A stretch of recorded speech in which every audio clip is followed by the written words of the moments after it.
Hi, writers. It's that time again. So at this point, you should have typed up your second draft. It should be nice and neat in a Google Doc.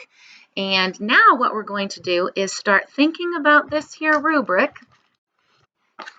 You know that rubric that you should have, that you just self-assessed on? So the question you're asking yourself with this video is, do I have enough figurative language? So the first thing I want to make sure you understand about figurative language is, do I actually need it? So this video is using figurative language to bring my writing to life. Now, the reason I say ask yourself, do I actually need it, is this. I don't want you going back into your draft and adding figurative language just to add it, because the rubric says you have to have it. So you just find random places to throw in a simile or a metaphor. I want you to actually reread your memoir and think, what sections need to be brought to life?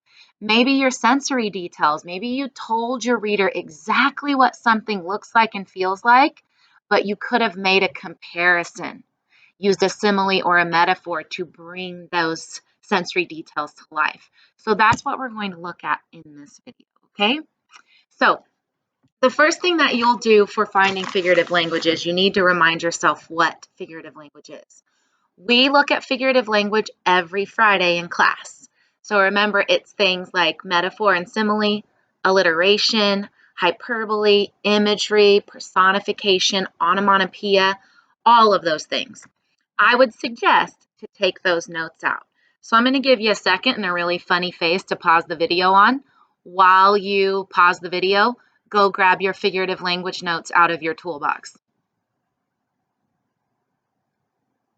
See, that'll make a good pause, right? You'll like that, I figured. Okay, so you should have your notes. Got them? Cool. Okay, so the first step, we're going to think of things like using personification. So here's an example of personification. When I woke up in the desert, sun was already cooking breakfast, the lights sizzling around me. Okay, so when I woke up and the desert sun was already, I don't really like that one. The moon starts to ease lower, sprinkling silver coins like a careless millionaire till all the money is spent. Well, the moon can't really do that. The moon can't spend money. It can't sprinkle things. So that's personification. Another one you're going to think of is metaphor or simile. So just think of with metaphor, I actually have some examples of that in my text that I'm going to share with you.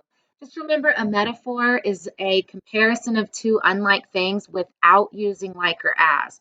So you rename something. So you remember in class when I say, my brothers are demons, I'm renaming them as demons to kind of reveal to you their behavior and what I used to think of them when I was younger.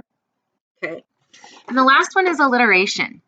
I want you to remember that alliteration is when you repeat the sound at the beginning of a word. It's not repeating the word, it's repeating the sound. So let's look at this. Stir it, stick it, dig it, dance it. Small scattered stones where the sun has seen them will fall pools of grass. So here you hear the SSDD, and here you hear the S again. I've got some examples of those in my writing too. Okay, so we're going to get into my memoir, and I've done your first step, which is reread my memoir and find all of the figurative language. Check this out. I highlighted it in orange. So not the yellow, but the orange. All that's figurative language.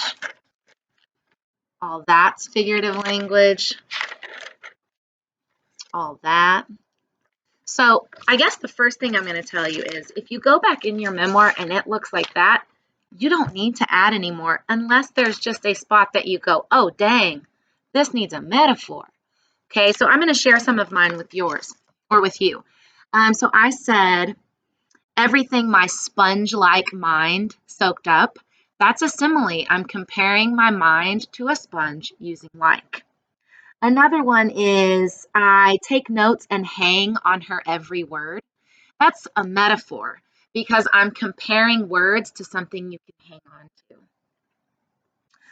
to. Later I said, revealed the top 10 rules of being a master mall thief. Alliteration. And then I did alliteration again when I said, I was let loose on the world of retail to wreak havoc. Wah, wah, wah. Ruh, ruh, ruh. Okay, so I know you probably can't read these on the video, but there they are. You can pause it, hopefully, and read it. I don't know. A few more that I want to share with you.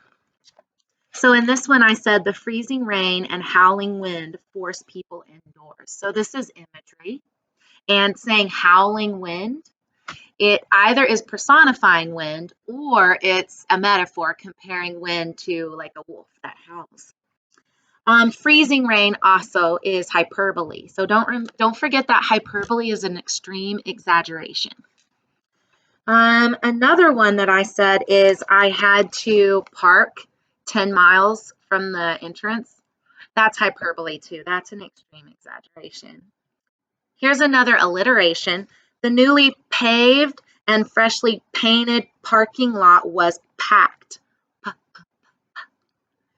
And then I said giant gas guzzling. That's another alliteration.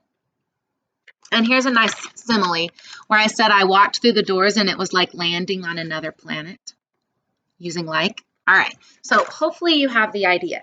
If you go through your memoir and it looks like mine and you have figurative language everywhere, awesome, you're set. Check it, make sure it sounds good, great.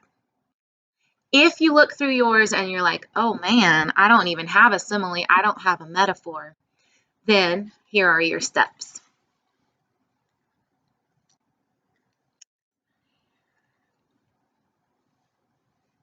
So reread. Highlight yours. Do you need more? Can you bring it to life? Add some figurative language. Bye.